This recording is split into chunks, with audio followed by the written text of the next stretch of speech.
Arnold Dumbbell Shoulder Press. Ito yung shoulder press na pinapasikat ni ah, legend Arnold Schwarzenegger. Hindi ko na ulitin yung pagbanggit ng apelyido kasi baka mapansin yung mali yung pagkakabanggit ko.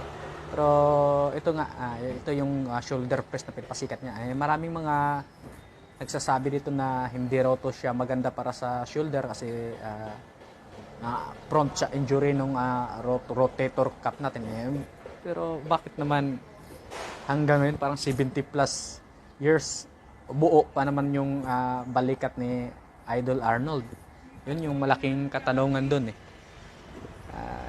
Sinasabi kung pangit pa talaga tong ganitong klaseng shoulder press, dapat wala na yung shoulder ni Idol Arnold. So meron, kaya paminsan-minsan ginagawa ko na rin tong ganito.